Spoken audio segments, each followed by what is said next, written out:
After trying stopgap measures to deal with the financial crisis over months, the Bush administration, Secretary of the Treasury Paulson, finally came up with a more comprehensive proposal, which was pretty much dead on arrival on Capitol Hill because it just gave the Secretary extraordinary power, over $700 billion, that he basically could have done anything he wanted to do with. And that was unacceptable. And so Congress came back, and the leaders of both political parties in Congress negotiated with the administration to come up with a compromise deal.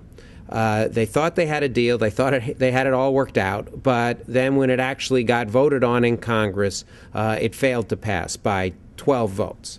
So they're kind of back to the drawing board. The immediate consequences of this is that the stock market did really badly at first, and there's also a further and further tightening of credit markets. The people who borrow and lend money just aren't getting together. Lenders are not coming forward lending money in even routine ways that just keep the economy going as we go along, keep businesses able to make payroll, maintain inventory, and soon it could start affecting routine personal borrowing, home loans, auto loans, student loans, and that sort of thing.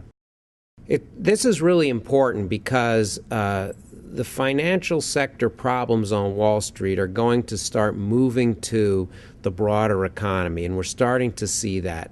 The loans that are needed, the borrowing, the everyday give and take of the financial markets and the credit markets, are part of what the grease that kind of lubricates the economy. And if businesses can't borrow, they're not going to be able to make payroll. They're not going to be able to pay people. They're going to have to lay people off or skip paychecks. They're not going to be able to maintain inventory, so you're going to start seeing shortages in the stores. Personally, we individually are going to have trouble if we need certain kinds of just loans, or even our credit cards could start getting affected. So this won't happen in a day or 2 days on a widespread basis, but over the next month, if nothing's happened, we could start seeing very, very serious problems. In the short term, we need a rescue package. Ideally, it would be a rescue package that did something about the underlying loans, the mortgage loans that were made that are really the underlying cause to our problems. They're the things that are very low valued right now, that are on the books of the lenders, that are making them very reluctant to lend out any more money. And one of the keys here is to get the loans that are in trouble, the people are having a hard time paying, turn those into paying loans by modifying them, by bringing down the value of those loans to what the houses are really worth now, and making sure that they're on terms that people can pay. Now, not every single loan will this be possible for. We only can do that for loans where people want to pay, have the ability to pay, and where there's a house that's worth something.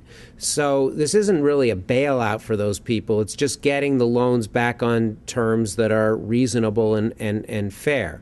Now, it's not just for them, though. It's really important that this be done because these bad loans and these foreclosures that are happening are undermining home values across the entire housing sector. So everybody's homes are affected by this, and it's also affecting the basic financial markets in ways that is going to end up hurting all of us.